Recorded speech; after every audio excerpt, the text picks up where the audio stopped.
তুমি কি হায়াত পাও নাই? তুমি কি সুযোগ পাও নাই?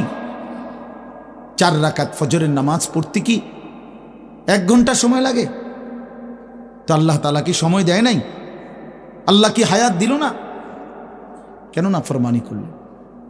বন্ধু আমার, আল্লাহ বলবেন এই কথা, আওয়ালাম নুআম্মিরকুম, বলো বান্দা, আমি কি তোমাকে হায়াত দেইনি? আমি কি তোমাকে সময় দেই নাই?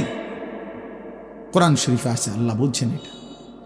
কোরআন শরীফে আছে আল্লাহ বলছেন জাহান্নামী চিৎকার করবে আর বলবে, আল্লাহ একটু সময় দেন, একটু বিরতি দেন, 1 মিনিট কদ্দুর আমারে জিরাইতে দেন, আমি পারতেছি না মালিক, আগুনে, এই মালিক আমার শরীরটা জ্বইলা পুরা ছাই হয়ে গেছে, আমি আর পারছি না মাওলা, আমার একটু বিরতি দেন, 10টা মিনিট কদ্দুর বিরতি দেন, এই আগুন আমি সইতে পারছি না।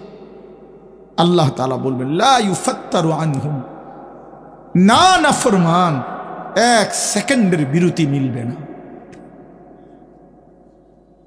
অহুম ফীহি মুবলিসুন, আল্লাহ বলে জাহান্নামী চিরদিন অনন্তকাল মলিন চেহারা, বিমর্ষ চেহারা নিয়েই পড়ে থাকবে, কোনদিন তার মুখে হাসি ফুটবে না। আর ওমা যালামনাহুম ওয়ালাকিন কানু হুমুজ জালিমিন, আল্লাহ তখন বলবে নাফরমান জাহান্নামী, আমি তো তোমার উপরে জুলুম করি নাই বান্দা, তুমি তো নিজেই নিজের উপরে জুলুম করেছিলে, আমি জুলুম করি নাই। আমি যতগুলো হুকুম করেছি, যতগুলো নিষেধ করেছি বান্দা, প্রতিটা হুকুম পালন করার যোগ্যতাও আমি শরীরে দিয়েছি। তুমি যদি রুকু করতে না পারতা আমি বলতাম না, তুমি যদি সেজদা করতে না পারতা তাইলে আমি হুকুম করতাম না। আমি তো গাছকে বলি নাই সেজদা করতে, তোমারে বলছি। আমি তো মাছকে বলি নাই সেজদা করতে, তোমাকে বলেছি, কারণ তোমাকে তো যোগ্যতাও দিয়েছি।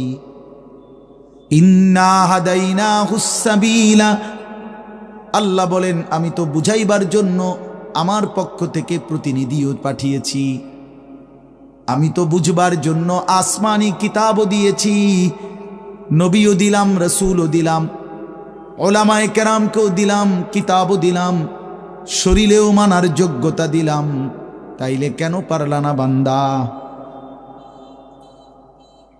নামাজ পড়ার যোগ্যতাও আছে, বুঝাইয়া বলার লোকও আছে, বুঝবার মতো কিতাবও আছে, কেন পড়লেন না?